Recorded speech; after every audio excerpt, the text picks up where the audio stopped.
Now, what I'm going to do is point you all over to this direction over here. So over near that structure there, that clubhouse structure, that's where Mr. Kosher says that the porta potty was earlier today.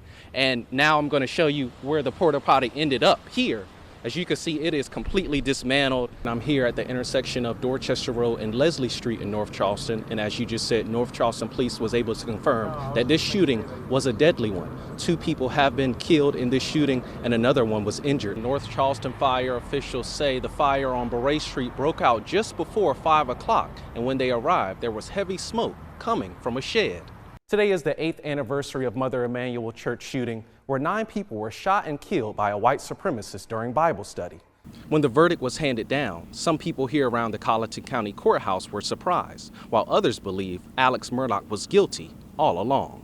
The rain has picked back up here at Folly Beach, but the wind, the overbearing wind from Ian, continues to be the story. Now, News 2's Raymond Owen joins us live from Columbia, where the former president will headline the SCGOP Silver Elephant Gala. Raymond, tell us more about tonight's event.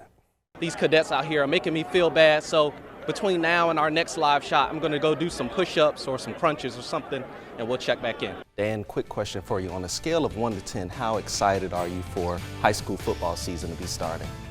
17. 17? Yeah.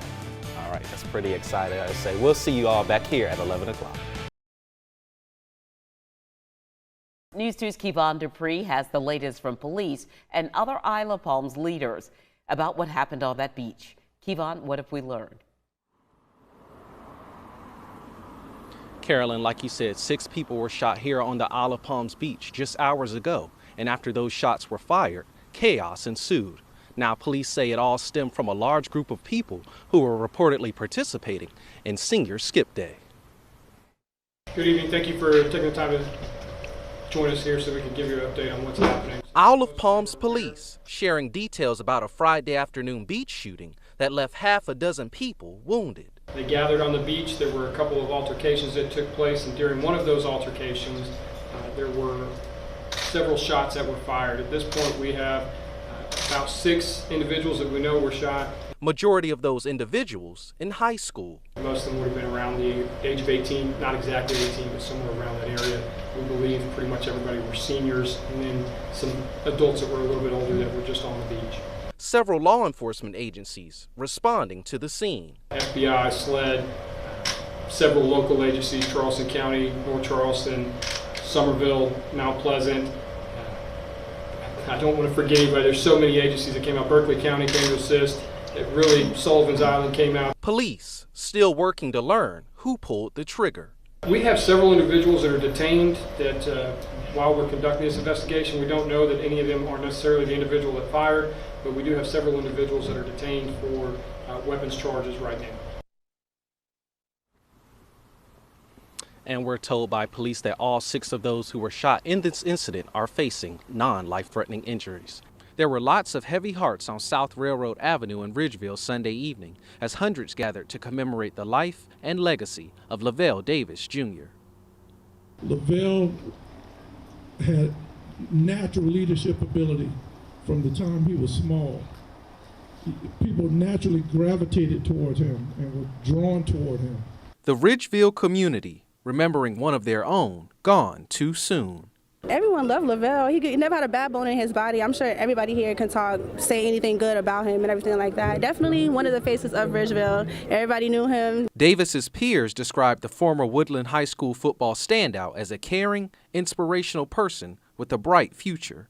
It's definitely heartbreaking, especially growing up with someone very closely all through elementary school, middle school, and high school. It definitely hurts, especially here in the Ridgeville community, losing a hero, a mentor to so many. It definitely hurts. Many still trying to wrap their heads around what transpired in Charlottesville, Virginia last Sunday. I want to say I love you, as I always told you.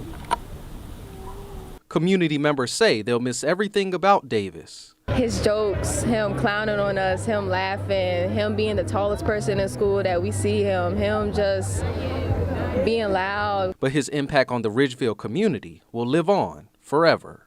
If you are not living a life where people can say the things about you that you hear people talking about Lavelle, you need to look at what you're doing and you need to change your life.